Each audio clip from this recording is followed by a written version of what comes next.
നമുക്ക് പോളറൈസേഷൻ നോക്കാം.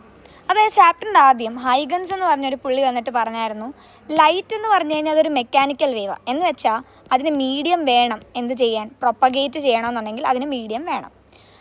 പിന്നെ പുള്ളി പറഞ്ഞു അതൊരു ലോങ്കിറ്റ്യൂഡിനൽ വേവാണ്. പക്ഷേ ഈ രണ്ട് സ്റ്റേറ്റ്മെൻറ്റും എന്തായിരുന്നു? റോങ് ആയിരുന്നു. അതിനുശേഷം പോളറൈസേഷൻ എന്ന് പറഞ്ഞൊരു മെത്തേഡ് കണ്ടുപിടിക്കുകയും അതിൽ നിന്ന് നമുക്ക് മനസ്സിലായി ലൈറ്റ് എന്താണെന്ന്, ഒരു ട്രാൻസ്വേഴ്സ് വേവ് ആണെന്ന് നമുക്ക് മനസ്സിലായി. ഇനി പോളറൈസേഷൻ എന്താണ്? അതായത് ഒരു അൺപോളറൈസ്ഡ് ലൈറ്റിനെ ഒരു പോളറൈസറിൽ കൂടെ പാസ് ചെയ്യിപ്പിക്കുമ്പോൾ നമുക്ക് പോളറൈസ്ഡ് ലൈറ്റ് കിട്ടുന്നതിനെയാണ് പോളറൈസേഷൻ എന്ന് പറയുന്നത്. അതായത് ഒരു ഡയറക്ഷനിലേക്ക് മാത്രം പ്രൊപ്പഗേറ്റ് ചെയ്യുന്ന അല്ലെങ്കിൽ ഓസിലേറ്റ് ചെയ്യുന്ന ലൈറ്റിനെ കിട്ടുവാണെങ്കിൽ നമുക്കതിനെ എന്തെന്ന് വിളിക്കാം? പോളറൈസേഷൻ എന്ന് നമുക്ക് വിളിക്കാനെ കൊണ്ട് പറ്റും.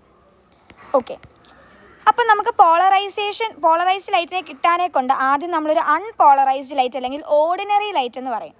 ഓർഡിനറി ലൈറ്റ് അല്ലെങ്കിൽ അൺപോളറൈസ്ഡ് ലൈറ്റിൻ്റെ അർത്ഥം എന്താണെന്ന് ചോദിച്ചാൽ ലൈറ്റ് റേ ഇലക്ട്രിക് ഫീൽഡിന് എന്തായിരിക്കും? പെർപെൻഡിക്കുലർ ആയിട്ടായിരിക്കും എന്ത് ചെയ്യുന്നത്? ഓസിലേറ്റ് ചെയ്യുന്നത്. ഞാനിപ്പോൾ ഇതിനെ ഒന്ന് റിസോൾവ് ചെയ്തെടുത്തു കഴിഞ്ഞാൽ ഏതെങ്കിലും ഒരു രണ്ട് ലൈറ്റ് റേസിനെ മാത്രം റിസോൾവ് ചെയ്തെടുത്തു കഴിഞ്ഞാലും എനിക്ക് കിട്ടുന്നത് അൺപോളറൈസ്ഡ് ലൈറ്റ് തന്നെ ആയിരിക്കും. അതപ്പരും ഇലക്ട്രിക് ഫീൽഡിന് പെർപെൻഡിക്കുലർ ആയിട്ട് തന്നെ ആയിരിക്കും ആ രണ്ട് ലൈറ്റ് റേയും ഓസിലേറ്റ് ചെയ്യുന്നത്. അങ്ങനെയാണെങ്കിൽ ഇനി നമ്മൾ ഇതിൻ്റെ സൈഡിൽ നിന്ന് നമ്മൾ നോക്കുമ്പോൾ, ഒരു സൈഡ് വ്യൂ എടുക്കുമ്പോൾ ഇതിൽ ഒരു ലൈറ്റ് ഇങ്ങനെയും ഈ സൈഡിൽ കൂടെ നോക്കുമ്പം ഈ പ്ലെയിനിന് പെർപെൻഡിക്കുലർ ആയിട്ടായിരിക്കും തോന്നുന്നത്. അതുകൊണ്ട് നമ്മൾ അതിനെ എന്തായിട്ട് മാർക്ക് ചെയ്യും? ഒരു ഡോട്ട് വെച്ചിട്ടായിരിക്കും നമ്മൾ മാർക്ക് ചെയ്യാൻ പോകുന്നത്. ഈ കിട്ടുന്ന ലൈറ്റിൻ്റെ റെപ്രസെൻറ്റേഷൻ എന്നുള്ളതാണ് അൺപോളറൈസ്ഡ് ലൈറ്റ് എന്ന് പറയുന്നത്. അപ്പോൾ അൺപോളറൈസ്ഡ് ലൈറ്റിനെ നമ്മൾ ഇങ്ങനെയാണ് റെപ്രസെൻറ്റ് ചെയ്യുക. അതായത് ഒരു ലൈറ്റ് ഇങ്ങനെ ആയിരിക്കും, മറ്റേ ലൈറ്റ് ആ പ്ലെയിനിന് പെർപെൻഡിക്കുലർ ആയിട്ടായിരിക്കും പോകുന്നത്. അതുകൊണ്ട് അവിടെ ഡോട്ട് വെച്ച് കാണിക്കുന്നു. ഓക്കെ അല്ലേ? ഓക്കെ, ഇനി അടുത്ത എന്താണെന്ന് വെച്ചാൽ നമ്മൾ ഈ അൺപോളറൈസ്ഡ് ലൈറ്റിനെ പോളറൈസർ എന്ന് പറയുന്ന ഒരു ഡിവൈസാണ്. ആ ഡിവൈസിൻ്റെ അകത്തൂടെ നമ്മൾ കടത്തി വിടുമ്പോഴാണ് നമുക്ക് പോളറൈസ്ഡ് ലൈറ്റ് കിട്ടുന്നത്. അപ്പോൾ ഈ അൺപോളറൈസ്ഡ് ലൈറ്റിനെ ഞാൻ പോളറൈസറിൽ കൂടെ പാസ് ചെയ്യിക്കുമ്പോൾ എനിക്ക് രണ്ട് ടൈപ്പ് ഓഫ് ലൈറ്റ് കിട്ടും. ഒന്നാണ് പ്ലെയിൻ പോളറൈസ്ഡ് ലൈറ്റും ഒന്നാണ് ലീനിയർലി പോളറൈസ്ഡ് ലൈറ്റും. അതായത് നമ്മുടെ ഈ പോളറൈസറിൻ്റെ അകത്ത് കുഞ്ഞു കുഞ്ഞു എന്തുണ്ട്? ഹോൾസ് ഉണ്ട്. അപ്പം ഒന്നെങ്കിൽ ഈ ലൈറ്റ് ചിലപ്പം ഇങ്ങനെ ഓസിലേറ്റ് ചെയ്യുന്ന ലൈറ്റ്സിനെ മാത്രമായിരിക്കും എനിക്ക് ചിലപ്പോൾ കിട്ടുന്നത്. ഓക്കെ അല്ലേ? അതായത് ആ പ്ലെയിനിന് പെർപെൻഡിക്കുലർ ആയിട്ടുള്ള ലൈറ്റ്സിനെ ആയിരിക്കും കിട്ടുന്നത്. അങ്ങനെയാണെങ്കിൽ അത് ഏതായിരിക്കും? പ്ലെയിൻ പോളറൈസ്ഡ് ലൈറ്റ് ആയിരിക്കും. എങ്കിൽ ചിലതെന്തായിരിക്കും? ഈ പ്ലെയിനിന് ഇങ്ങനെ അകത്തൂടായിരിക്കും പോകുന്നത്. അതായത് ഇങ്ങനെ ആയിരിക്കും ഇത് ഓസിലേറ്റ് ചെയ്യുന്നത്. ഇങ്ങനെ അത് ഓസിലേറ്റ് ചെയ്യുന്നതെന്നുണ്ടെങ്കിൽ നമ്മൾ അതിനെ എന്ത് വെച്ച് മാർക്ക് ചെയ്യും? ഡോട്ട് വെച്ചിട്ടായിരിക്കും മാർക്ക് ചെയ്യുന്നത്. അത് നമുക്ക് ലീനിയർലി പോളറൈസ്ഡ് ലൈറ്റ് ആയിരിക്കും കിട്ടുക. അപ്പോൾ ഒന്നുകൂടെ പറയാം, പോളറൈസറിൽ കൂടെ പാസ് ചെയ്യുമ്പോൾ നമുക്ക് രണ്ട് ടൈപ്പ് ഓഫ് ലൈറ്റ് കിട്ടുന്നുണ്ട്. ഒന്നാണ് പ്ലെയിൻ പോളറൈസ്ഡ് ലൈറ്റ്, അതായത് പ്ലെയിനിന് ഇങ്ങനെ ആയിരിക്കും അത് ഓസിലേറ്റ് ചെയ്യുന്നത്.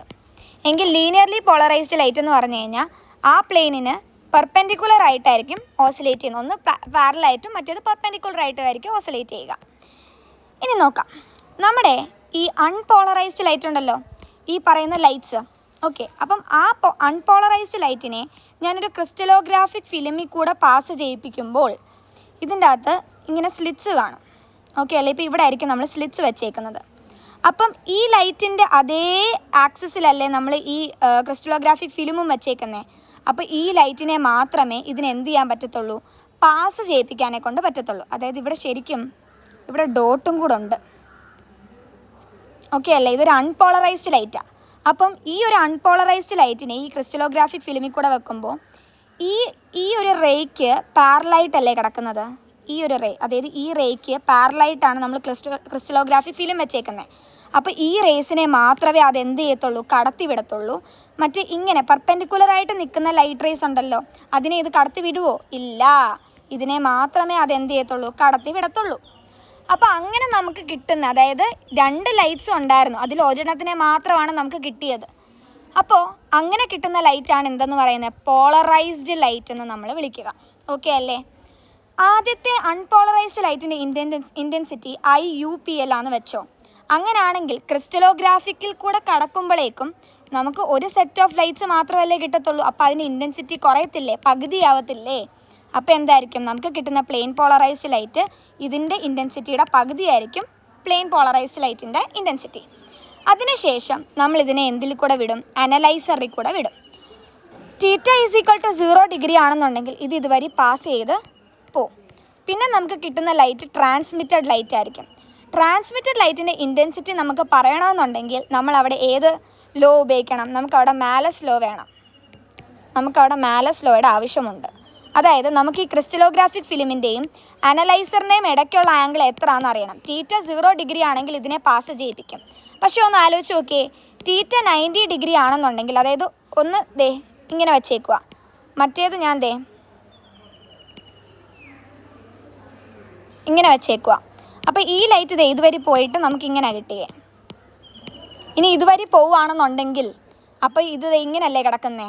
ഇങ്ങനത്തെ ലൈറ്റിനെ പാസ് ചെയ്യിപ്പിക്കുമോ? ഇല്ലല്ലോ. ഇവിടെ ബ്ലോക്ക് ചെയ്ത് വെച്ചേക്കുമല്ലേ. അപ്പോൾ അതുവരെ എന്ത് ചെയ്യത്തില്ല? പാസ് ആവത്തില്ല 90 ഡിഗ്രി ആണെന്നുണ്ടെങ്കിൽ. അപ്പോൾ 90 ഡിഗ്രി ആണെന്നുണ്ടെങ്കിൽ ട്രാൻസ്മിറ്റഡ് ലൈറ്റ് പുറത്തേക്ക് ഇറങ്ങുമോ? ഈ ലൈറ്റ് പുറത്ത് കാണുമോ? ഇല്ല. പക്ഷെ 0 ഡിഗ്രി ആണെന്നുണ്ടെങ്കിൽ ഇതുവരെ സ്മൂത്തായിട്ട് ഇങ്ങനെ ഇറങ്ങി അങ്ങ് വരത്തില്ലയോ? പക്ഷെ ഞാൻ ഇങ്ങനെ കൊണ്ടുവന്ന് വെക്കുന്നതെങ്കിൽ ലൈറ്റിനെ അവിടെ എന്ത് ചെയ്യുന്നുണ്ട്? ബ്ലോക്ക് ചെയ്യുന്നുണ്ട്. ലൈറ്റ് പാസ് ചെയ്യത്തില്ല. അപ്പം 0 ഡിഗ്രി ആണെങ്കിൽ ട്രാൻസ്മിറ്റഡ് ലൈറ്റ് എന്തിന് ഈക്വൽ ആയിരിക്കും? ഇൻറ്റൻസിറ്റി ഓഫ് ദ പോളറൈസ്ഡ് ലൈറ്റിന് ഈക്വൽ ആയിരിക്കും. തീറ്റ 90 ഡിഗ്രി ആണെന്നുണ്ടെങ്കിൽ ട്രാൻസ്മിറ്റഡ് ലൈറ്റ് എന്തിന് ഈക്വൽ ആയിരിക്കും? 0 ആയിരിക്കും. കാരണം അവിടെ ട്രാൻസ്മിറ്റഡ് ലൈറ്റ് പുറത്തെത്തുന്നില്ല. അപ്പോൾ ഇൻറ്റൻസിറ്റി എന്തായി? 0 ആയി പോയില്ലേ? മനസ്സിലായോ? ഇനി അടുത്താണ് മാലസ് ലോ. മാലസ് ലോ പറയുന്നത് എന്താണെന്ന് വെച്ച് കഴിഞ്ഞാൽ, ട്രാൻസ്മിറ്റഡ് ലൈറ്റിൻ്റെ intensity plain polarised light into എന്താണ്? കോസ് സ്ക്വയർ തീറ്റയാണ്. തീറ്റ ഇവിടെ എന്താണെന്ന് ചോദിച്ചു കഴിഞ്ഞാൽ, ഈ ക്രിസ്റ്റലോഗ്രാഫിക് ഫിലിമിൻ്റെയും അനലൈസറിൻ്റെയും ഇടയ്ക്കത്തെ ആംഗിൾ, അതായത് ഇതെങ്ങനെ ഓറിയൻറ്റ് ചെയ്തേക്കുന്നുള്ളതിനെ ഡിപ്പെൻഡ് ചെയ്യും. ഈ തീറ്റ 0 ഡിഗ്രി ആകുമ്പോഴാണ് IT എന്തിന് ഈക്വൽ ആകുന്നത്? IPLന് ഈക്വൽ ആകുന്നത്. ഇനി തീറ്റ 90 ഡിഗ്രി ആകുമ്പോഴോ ഇട്ട് കൊടുത്ത് നോക്കിയേ, IT is equal to IPLA into cos 90. Cos 90 0 അല്ലേ? അപ്പോൾ IT എന്ത് വരും? നമുക്കവിടെ 0 ഡിഗ്രി കിട്ടും. ഓക്കെ അല്ലേ? ഇതാണ് മാലസ് ലോ പറയുന്നത്. നമുക്ക് ട്രാൻസ്മിറ്റഡ് ലൈറ്റിൻ്റെ ഇൻറ്റൻസിറ്റി കണ്ടുപിടിക്കാനെ കൊണ്ടാണ് നമ്മൾ എന്ത് ഉപയോഗിക്കുക? മാലസ് ലോ യൂസ് ചെയ്യുക. ഓക്കെ അല്ലേ?